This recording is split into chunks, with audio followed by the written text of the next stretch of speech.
मर्जी यदि कोई इंसान पाठ पूजा बहुत करता है परंतु दूसरों का दिल दुखाता है और दूसरा इंसान पाठ पूजा नहीं करता, दोनों अलग अलग हैं। एक पाठ पूजा करता है लेकिन दूसरे का दिल दुखाता है, तो पाठ पूजा सच्चिदानंद की है, उसका नाश नहीं होगा, लेकिन दिल दुखाने का उसे दंड मिलेगा। लेकिन जो किसी का दिल नहीं दुखाता पर पाठ पूजा नहीं करता, तो जीवन तो व्यर्थ ही जा रहा है ना। जीवन सच्चिदानंद से थोड़ी जुड़ गया, व्यर्थ समय नष्ट कर रहा है। हमारा जीवन भगवान का स्मरण, भगवत लीला कथा श्रवण, परोपकार और सत तीर्थयाटन, इनके द्वारा हम अपने शरीर को पवित्र करें, मन को पवित्र करें, परमात्मा चिंतन करें, इसके लिए मिला है। आप भजन नहीं करते लेकिन किसी का दिल नहीं दुखाते, तो जीवन तो व्यर्थ ही जा रहा है ना। जीवन कोई सार्थक थोड़ी हो रहा है। हाँ, आप गलत नहीं कर रहे हैं लेकिन आप सही भी तो नहीं कर रहे। सही क्या है? मनुष्य जन्म का लक्ष्य भगवत प्राप्ति। वो आत्महत्यारा है जो मानव शरीर प्राप्त करके उन्नति नहीं करता। उन्नति मतलब अब हमारे ऊपर लोग हैं, स्वर्ग लोग, महालोक, जनलोक, तपलोक, ब्रह्मलोक, वैकुंठ लोक, गोलोक, साकेत, कैलाश। हमको मृत्यु लोक से साधना करके उत्तम लोकों की प्राप्ति करनी। साधना नहीं करते तो मनुष्य जन्म को तो व्यर्थ ही व्यतीत कर रहे हो। हाँ, अपराध नहीं कर रहे हो इसलिए नरक नहीं जाओगे, लेकिन मनुष्य जन्म को व्यर्थ कर दिया तो किसी भी योनि में जा सकते हो। मनुष्य बनने का अधिकार तो आपने व्यर्थ कर दिया ना। मनुष्य जन्म का अधिकार है साधना करके, तपस्या करके, कष्ट सहकर उस परमात्मा को प्राप्त करना, उत्तम गति को प्राप्त करना। महाखलनायकों के रोल किए हैं महाराज जी, ये दुर्योधन बने हैं, कंस बने हैं, रावण बने हैं।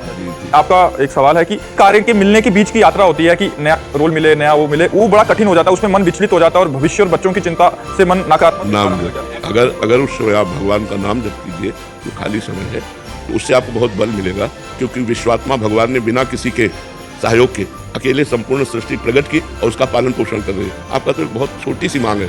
भगवान अनंत ब्रह्मांडों का भरण पोषण करते हैं, अनंत ब्रह्मांडों की उन्नति का। तो यदि हमारा चित्त भगवान से जुड़ा रहा तो हम सर्वसंपन्न हो जाएंगे। बहुत मैं सुंदरकांड का पाठ करता हूँ, कहीं पर भी सुंदरकांड का पाठ करता हूँ, और मैंने जीवन में कभी मांसाहार या कोई नशे का सेवन नहीं किया। और मुझे लगता है कि आप हमेशा स्वस्थ रहें, क्योंकि आपने जो पूरे संसार में जो आपने परिवर्तन किया है आपके शब्दों द्वारा, तो मतलब गुरुदेव, मैं आपसे काफी समय से मिलने के लिए बहुत था, लेकिन आज साक्षात आपके दर्शन हुए। मैं अपने आपको, मैं शब्द नहीं बोल पा रहा हूँ। मैं बहुत अपने आपको भाग्यशाली महसूस। जी, भगवान की बड़ी कृपा है आपके ऊपर, बड़ी कृपा है।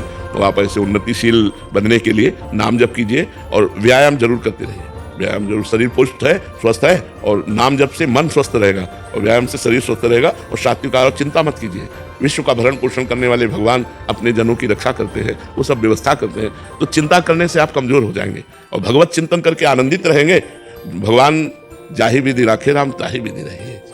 सीताराम सीताराम सीताराम कहिए और जाहि विधि राखे राम ताहि विधि रहिए। आज भी भगवान अपने भक्तों की रक्षा करते हैं। भगवान न संभाले तो ऐसी प्रचंड माया है कि हम सब न जाने कहां बहकर खड़े हो जाए, लेकिन वो कृपा सिंधु है। वो हमारे अवगुणों को, हमारे दोषों को न देखकर केवल अंदर के भाव को देखते हैं कि ये मेरे से जुड़ा है, ये मेरा अपना है। बस इसी बात से भगवान कल्याण कर देते हैं। यदि चूक हो जाए, गलती हो जाए, अपराध बन जाए, तो भगवान उधर नहीं देखते। तो कोई भी विपत्ति, कोई भी शोक, हम धैर्य पूर्वक इंतजार करें भगवान की कृपा का। किसी अन्य का आश्रय न ले। अगर अन्य का आश्रय लेंगे तो धोखा हो जाएगा। केवल भगवान का आश्रय, तो आपको चमत्कार दिखाई देगा कि बड़ी से बड़ी समस्या को कैसे भगवान ने ऐसे ही फूंक में हटा दिया। बड़ी से बड़ी समस्या, जो भारी विपत्ति जीवन को नष्ट कर सकती है, भगवान ने ऐसे बचा लिया। तो भगवान का भरोसा दृढ़, भगवान का आश्रय दृढ़, किसी व्यक्ति, वस्तु, स्थान का आश्रय न हो, तो इसी जन्म में आप देखेंगे जैसे भगवान ने प्रहलाद जी की रक्षा की, मीरा जी की रक्षा की, ऐसे भगवान हम सबकी रक्षा करते हैं और करेंगे। यदि दृढ़ विश्वास, अन्य आश्रय न हो, यदि अन्य आश्रय हुआ तो आप पहचान नहीं पाएंगे भगवान की कृपा को। अगर केवल भगवान का भरोसा, तो आप देख लेंगे आपके जीवन में एक नया चमत्कार होगा। आपको दृढ़ विश्वास होगा कि भगवान आपसे कितना प्रेम करते हैं।